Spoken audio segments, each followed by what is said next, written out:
Hey guys, and welcome back to bestjuicer.net. Today we have a fantastic video prepared for you because it's Halloween! Whoa! This is Kyle, our favorite puppy.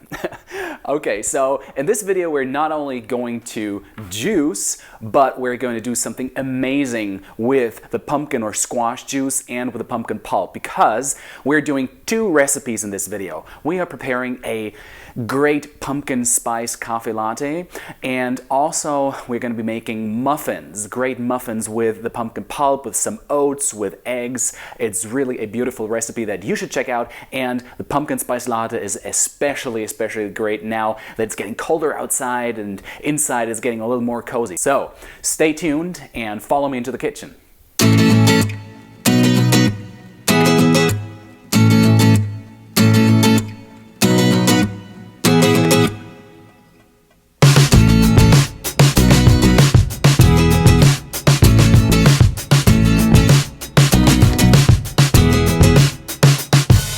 So we have been in our kitchen now for hours because we have prepared two beautiful recipes just for you guys. Recipes that you can do with or without a juicer. It's totally up to you how you're going to prepare the recipes. Now, since this is a juicing channel mainly, but obviously we're going to mix up all the recipes as well, but we're going to use our Omega 8006 for this juicer because when we are going to juice the squash, we not only going to use the juice for the pumpkin spice latte, but we are also going to use the pulp for our muffins that we're going to prepare as well.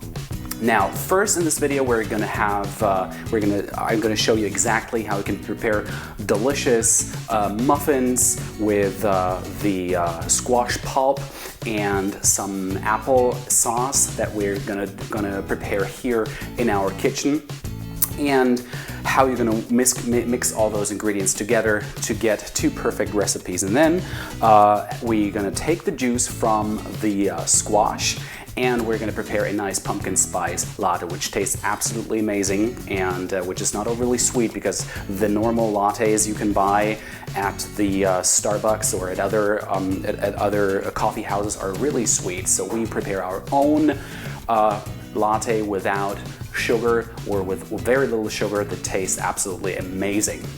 So for our first recipe, which are going to be the squash or the pumpkin muffins, we're going to need a generous portion of oats. I've just used plain oats for this recipe, 2.5 cups more or less, and then we obviously going to need some baking powder, and also we're going to need more or less 2 tablespoons of my homemade pumpkin spice ingredients, which is basically a mixture of cinnamon, of clove powder, and a special ingredient which is called tonkabean. It's not very common and it's very hard to get actually, since maybe some grocery stores do have it. If you don't get it, really don't sweat it. It really doesn't matter, but it adds a little more spice, a little more specialty to the muffins as well. And also we're going to use it in our pumpkin spice latte. Now, as I said before, we're going to juice the squash and we're going to use the pulp for the muffins. Now, obviously, if you don't have a juicer, it's absolutely all right. You can go to the grocery store and buy a pumpkin puree, a canned pumpkin puree, which is also possible. Or you're just going to slice the squash and put it into the oven, and then you brown it a little bit, and then you prepare a sort of sauce with the pumpkin out of the oven. But we have the juicer. We're just going to extract the juice from it because we're going to use it later in our other latte recipe.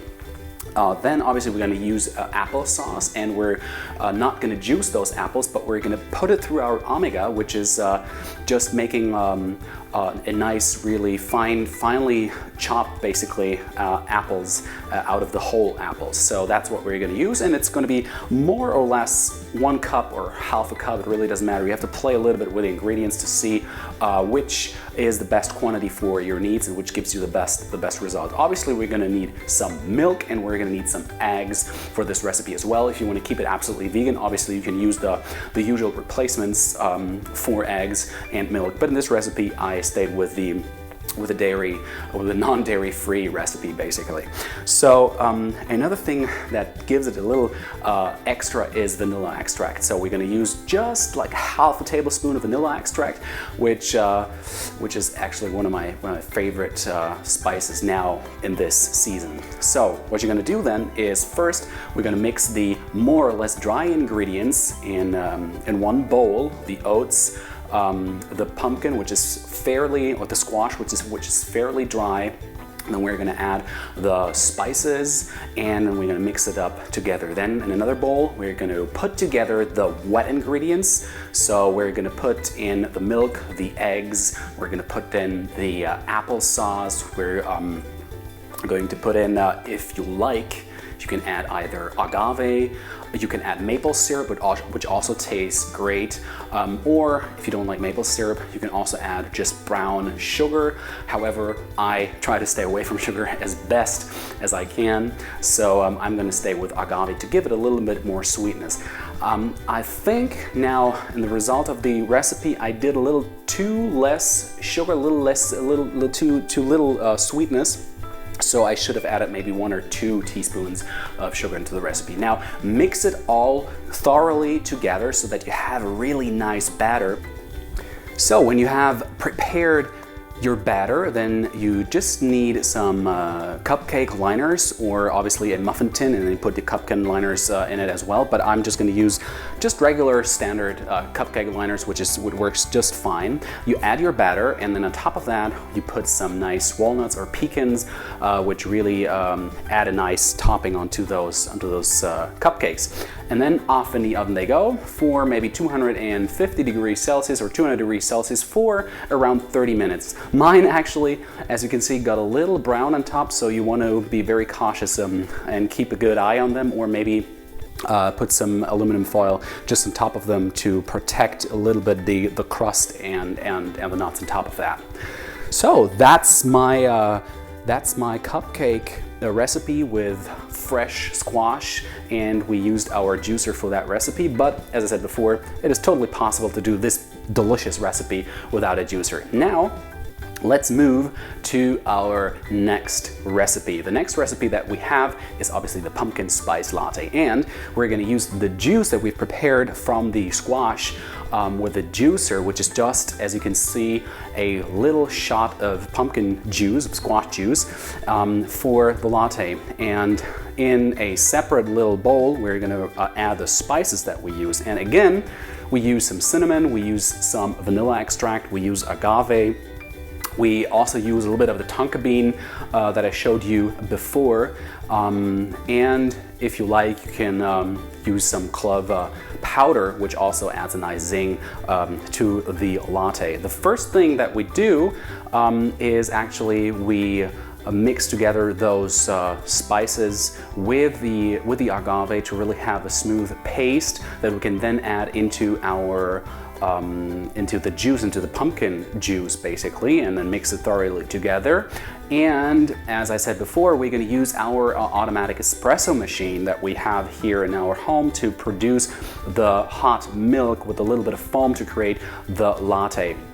And as you can see here in the video, it really adds up nicely. You can see the layers of the pumpkin, of the latte, and of the espresso that's going to get added on top. Now, if you like it a little sweeter, obviously you can add maple syrup, or you can add more agave, depending really on your taste. I don't like it as sweet, so I just leave it as is basically, and it adds a really nice zing to your latte. Also, if you like, you can play a little bit around with pepper or with cayenne even to add a little more spiciness to the latte. As usual, if you like the recipes, please give it your thumbs up here on YouTube. That's really important so that other people know about the recipe. And also, please follow me on Instagram or Facebook and show me your results. Show me your photos. Show me what you made out of that recipe and your variations and how you like it best. Because this is just a suggestion. This is just what I did here at home, and this is what I like, but maybe you like it sweeter or you like to add some more spices to it.